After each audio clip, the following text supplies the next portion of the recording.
Bonjour, bienvenue. Nous sommes le 7 décembre en France et je vais analyser le classement du Vendée Globe de 21h UTC pour voir un petit peu qu'est-ce qui s'est passé sur les dernières 24 heures et faire quelques routages pour essayer de comprendre les décisions des marins ces dernières 24 heures et qu'est-ce qui va venir pour la suite. En highlight d'abord pour la tête de classement, je pense que le plus intéressant c'est de voir deux stratégies pour négocier des très forts vents qui vont se développer dans cette zone-là, dans les 24 heures qui viennent. Même, je dirais même que en fait, Bureau Vallée 2 est déjà passé dans cette zone très très dure.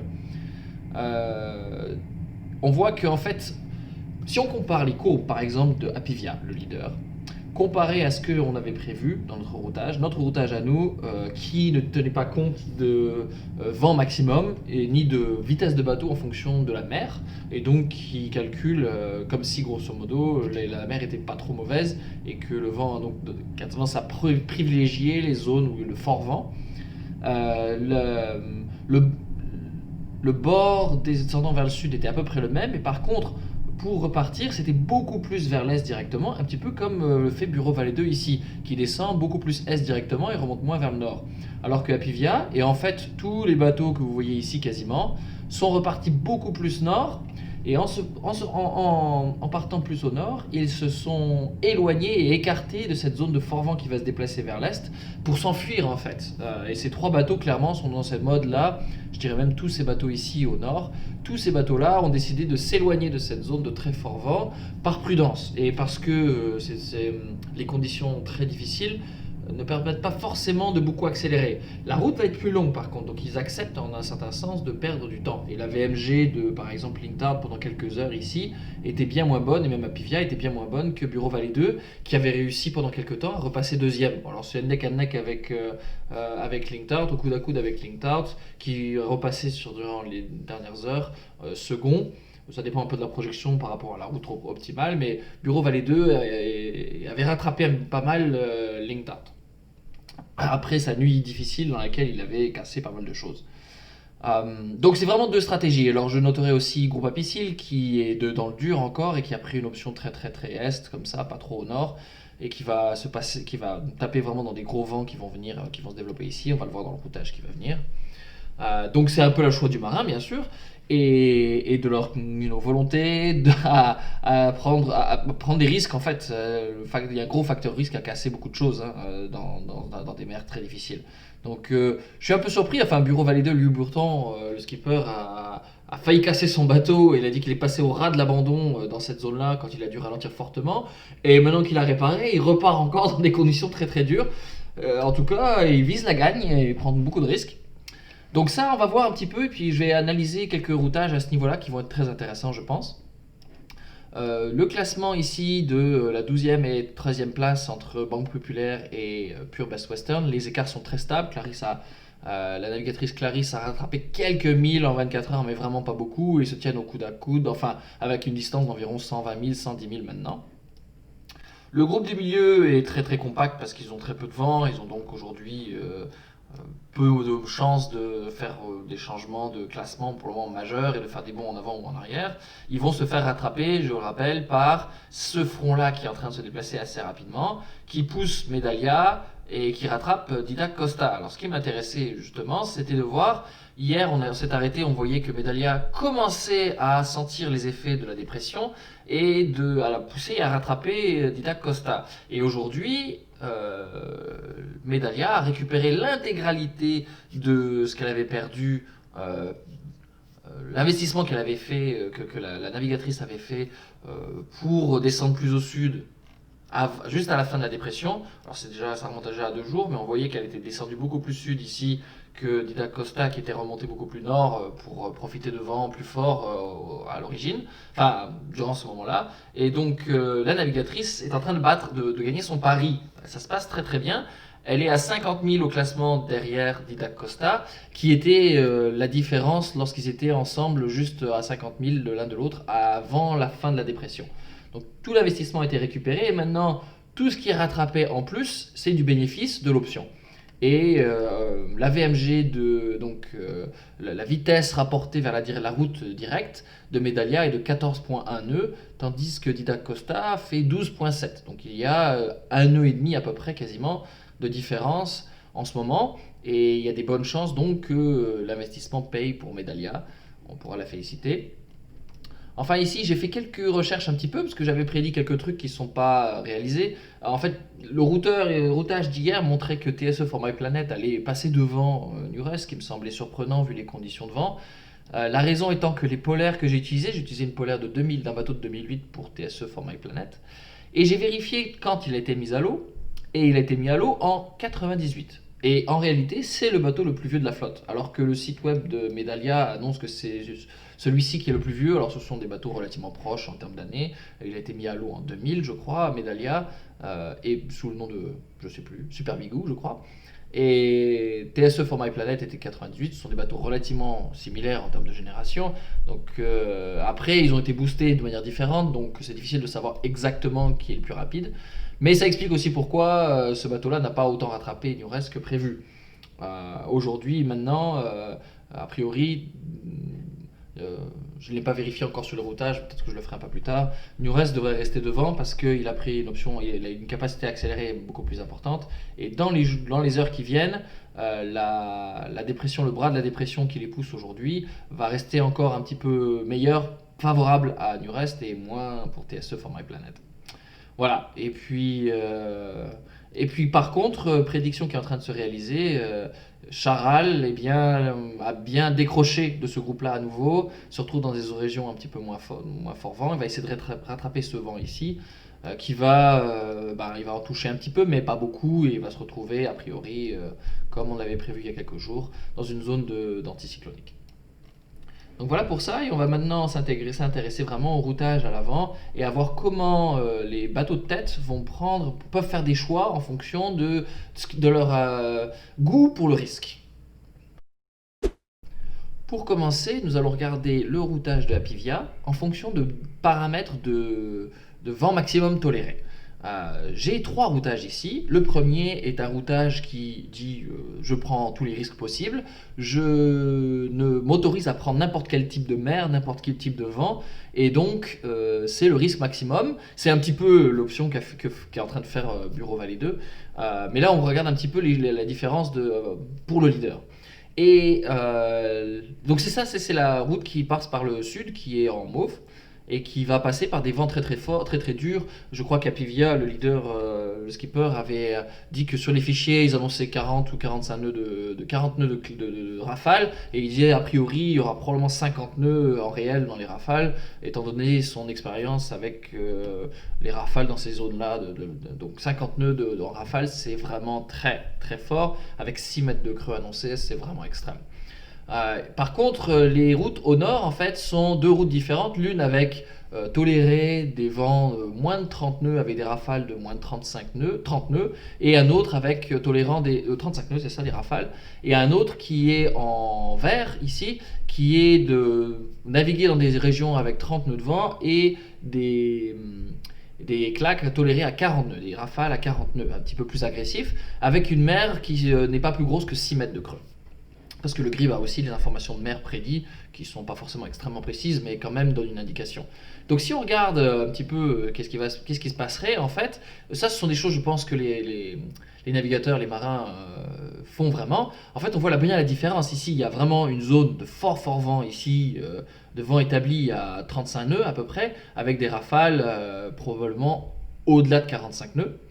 Et donc cette route très extrême ici va passer par cette zone très très très intense. Des vents portants certes, mais vraiment très forts. 3 RIS seront nécessaires dans la grand voile et des conditions qui vont vraiment faire du mal au bateau. Par contre, si on part vers le nord, ce sont des routes qui évitent vers le nord, qui évitent cette zone-là. Et c'est grosso modo ce que aujourd'hui on peut voir, c'est l'option qui a été prise pour le moment par Apivia. Et ça explique comment, j'espère que ça explique bien comment le choix pourrait être fait et comment on fait un routage en fonction de ce qu'on est prêt à tolérer comme risque. Donc ce qui m'intéressait aussi, c'est de voir à quel point l'influence sur les rafales, qui sont pas forcément très faciles à gérer, en général dans les rafales fortes, dans les endroits rafaleux, où le vent est assez irrégulier, avec une base mettons à 30 nœuds et des rafales à 40, le bateau a tendance à être réglé pour la rafale, hein, pour que ce soit safe, pas tout casser.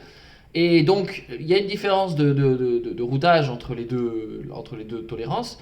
Donc, on voit bien que passer par le nord comme ça nous fait éviter cette zone-là. On passe juste à l'arrière ici, on remonte vers le nord puis on redescend pour laisser passer ce creux-là, pendant que la route la plus agressive passe vraiment dedans. On voit l'isochrone ici qui serait vraiment... on peut placer le bateau un peu n'importe où sur la zone où il y a le plus de vent, avec la route optimale étant très au sud. Ces routes-là ici correspondent au routage plus safe, vert et orange, qui sont donc légèrement différents en termes de temps. Il n'y a pas énormément de différence en termes de temps de route parcours. Et on voit que faire cette cloche-là vers le nord nous permet d'éviter cette région extrêmement dangereuse. En tout cas, dangereuse, on va dire. Et on la suit comme ça, on voit bien, on suit derrière, pendant que la route vers le sud passe à travers et finit quand même avec à peu près quasiment une journée d'avance. Alors, par contre, on peut voir, chose intéressante, c'est que la route la plus optimale au sud nous place juste à l'avant du front, bloqué par la zone, par un anticyclone ici, bande un peu courte, hein, on est quand même dans les 40e, donc forcément il n'y a pas beaucoup de zones avec peu de vent, mais malgré tout on ne peut pas espérer gagner plus que ceci, on est bloqué ici, tandis que les autres vont cavaler pour rattraper un petit peu. Donc c'est là qu'on peut voir qu'il est peut-être pas forcément intéressant des fois de prendre la route la plus agressive, parfois le gain n'est pas très important. Alors ici il est quand même important parce qu'on a une bonne différence d'à peu près une journée prévue, sachant que quand même, effectivement, on va avoir une zone d'anticyclone à nouveau sur la fin de notre parcours, routé en tout cas, et dans laquelle on se situerait, si on ferait le tour par le nord, à l'arrière. Mais par contre, peut-être qu'on ne cassera pas le bateau, ce qui est quand même très intéressant aussi. Donc, le prix à payer pour la sécurité, c'est une journée de perdu. C'est à 14-15 nœuds en ce moment dans les conditions très difficiles dans lesquelles ils sont. La VMG est à peu près de 14-15 nœuds. Une journée, je ne sais plus faire moi, hein, 24 fois 15 on va dire, 360 000, c'est beaucoup. L'avance de Apivia sur Bureau Vallée 2 et Linktard, c'est environ 200 000. Donc, s'il y en a un qui prenait une approche extrêmement agressive et réussissait à avancer très vite dans cette zone-là, ce qui est loin d'être dit, alors il se retrouvait à deuxième, troisième peut-être, en fonction de qui prend l'option. Mais probablement qu'il est possible pour Apivia de perdre le leadership si Bureau Vallée 2 est capable d'aller très très vite, a priori, dans cette zone de fort vent. Encore une fois, dans une zone de très fort vent, une très grosse mer, c'est quand même difficile d'aller très vite. Donc, c'est un peu les choix difficiles auxquels sont confrontés les navigateurs. Je vais vous laisser. Donc ça c'est pour le leader et un petit peu le choix safe versus le choix agressif. Donc pour poursuivre, je vous propose de voir à quel point l'option agressive de Bureau Vallée 2 a le potentiel de rattraper Apivia. Assumons encore une fois que Bureau Vallée 2 est capable de faire une très bonne marche très rapidement dans une mer extrêmement difficile. Jusqu'à présent, le skipper a démontré qu'il n'avait pas peur d'aller dans les zones extrêmement dangereuses. Par contre, et de gérer bien son bateau par rapport dans la forte vent, quand même être capable d'aller assez vite. Mais ceci dit, est-ce qu'il sera capable d'extraire le maximum de la polaire? C'est quand même c'est peu probable.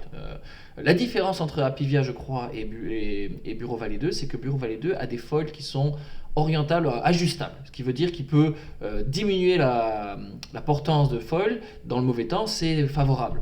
Je ne crois pas que Apivia est capable de le faire, de ce que j'ai compris de différentes interviews que j'ai pu voir. Mais si vous savez, laissez-moi savoir.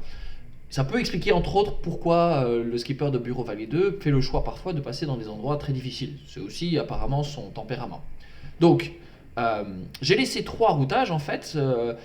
D'Apivia, j'ai laissé les 2, le moyennement agressif mais tolérant des rafales à 40 nœuds, et puis le plus agressif, versus Bureau Vallée 2, un routage très agressif, parce qu'apparemment c'est quand même comme ça qu'il est parti depuis un bout de temps. Dans le sud, il a toujours fait ces options-là.